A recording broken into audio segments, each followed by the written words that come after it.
ഇഡിയെ ആക്രമിച്ച കേസിലെ പ്രതികൾ ജയിലിൽ തുടരും. രണ്ട് പ്രതികളുടെ ജാമ്യാപേക്ഷ കൂടി തള്ളി തിരുവനന്തപുരം ജില്ലാ സെഷൻസ് കോടതിയുടേതാണ് തീരുമാനം. ഇതോടെ 22 പ്രതികളുടെ ജാമ്യമാണ് ഇതുവരെ നിഷേധിക്കപ്പെട്ടത്. അന്വേഷണം പൂർത്തിയാകുമ്പോൾ പ്രമുഖ നേതാക്കൾ പ്രതികളാകുമെന്ന് പ്രോസിക്യൂഷൻ കോടതിയിൽ അറിയിക്കുകയും ചെയ്തു. ഗൂഢാലോചന കേസിലാണ് നേതാക്കൾ പ്രതികളാവുക. അനന്തകൃഷ്ണൻ വിവരങ്ങളുമായി തിരുവനന്തപുരത്ത് നിന്ന് ചേരുന്നു. അനന്തൻ, ദിവസങ്ങളായി പ്രതികൾ അകത്താണ്. ഇഡിയെ ആക്രമിച്ച കേസാണ്. അതിൻ്റെ ഗുരുതര സ്വഭാവം ഇപ്പോൾ എല്ലാവർക്കും മനസ്സിലാവുകയും ചെയ്തിട്ടുണ്ട്. നേതാക്കൾ പ്രതികളാകുമെന്ന പ്രോസിക്യൂഷന്റെ തീരുമാനം. എന്തൊക്കെയാണ് സൂചനകൾ?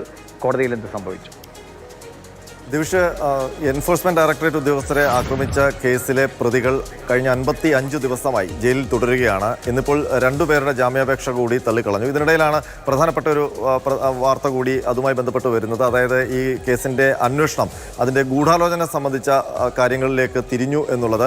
അപ്പോൾ സ്വാഭാവികമായും അതിന്റെ ആ ഘട്ടത്തിൽ ഈ അന്വേഷണ പരിധിയിലേക്ക് CPM-ന്റെ പ്രധാനപ്പെട്ട നേതാക്കൾ എത്തുന്നു എന്നുള്ളതാണ് അന്വേഷണ സംഘത്തിൽ നിന്ന് നമുക്ക് ലഭിക്കുന്ന വിവരം. പ്രധാനമായും തിരുവനന്തപുരം ജില്ലാ സെക്രട്ടറി അടക്കം അതുപോലെ തന്നെ മുൻ മന്ത്രിമാരടക്കമുള്ളവരുടെ ഫോൺ കോൾ ഒക്കെ പരിശോധിക്കാനുള്ള തീരുമാനത്തിലേക്ക് അന്വേഷണ സംഘം എത്തിയിട്ടുണ്ട്. ഇന്നിപ്പോൾ അതിൻ്റെ ഒരു സാധൂകരണമാണ് ഈ 2 പേരുടെ ജാമ്യാപേക്ഷയുമായി ബന്ധപ്പെട്ട് കോടതിയിൽ നടന്ന നടപടികളിൽ സ്പെഷ്യൽ പബ്ലിക് പ്രോസിക്യൂട്ടർ കോടതിയെ അറിയിച്ചത്. ആ കോടതിയിൽ നിന്ന് പ്രോസിക്യൂട്ടർ പറഞ്ഞത് ഈ കേസിൻ്റെ ഗൂഢാലോചനയിൽ അന്വേഷണം പൂർത്തിയായി കഴിയുമ്പോൾ പ്രമുഖ നേതാക്കൾ CPM-ന്റെ പ്രമുഖ നേതാക്കൾ പ്രതിപ്പട്ടികയിൽ ഉണ്ടാകും എന്നുള്ളതാണ്.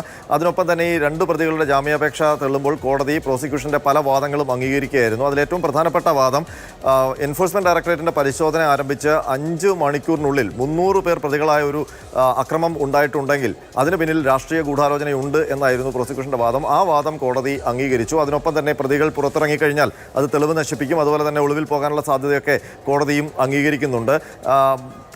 ഈ പ്രതിഭാഗം പ്രധാനമായും പറഞ്ഞത് അന്വേഷണം ഇഴഞ്ഞു നീങ്ങുകയാണ് എന്നുള്ളതാണ്. എന്നാൽ അങ്ങനെയല്ല. ഗൂഢാലോചന സംബന്ധിച്ച് പ്രധാനപ്പെട്ട ചില നിർണായക വിവരങ്ങൾ അന്വേഷണ സംഘത്തിന് ലഭിച്ചിട്ടുണ്ട്. അതിൻ്റെ വേരിഫിക്കേഷൻ നടക്കുന്നത് കൊണ്ടാണ് കാര്യമായ പുരോഗതി തോന്നാത്തത് എന്നുള്ളതായിരുന്നു പ്രോസിക്യൂഷൻ പറഞ്ഞത്. ഏതായാലും ഒരു കാര്യം ഉറപ്പാണ്, ഈ കേസിൻ്റെ അന്വേഷണം നിലച്ചിട്ടില്ല. അതിൻ്റെ പ്രധാനപ്പെട്ട മർമ്മകേന്ദ്രമായ ഗൂഢാലോചന എന്ന പ്രധാനപ്പെട്ട നേതാക്കൾ അന്വേഷണ പരിധിയിലേക്ക് വരാൻ സാധ്യതയുള്ള ഒരു ഘട്ടത്തിലേക്ക് മാറുകയാണ്. അതിൻ്റെ സൂചനകളാണ് ഇപ്പോൾ ലഭിക്കുന്നത്. ശരി.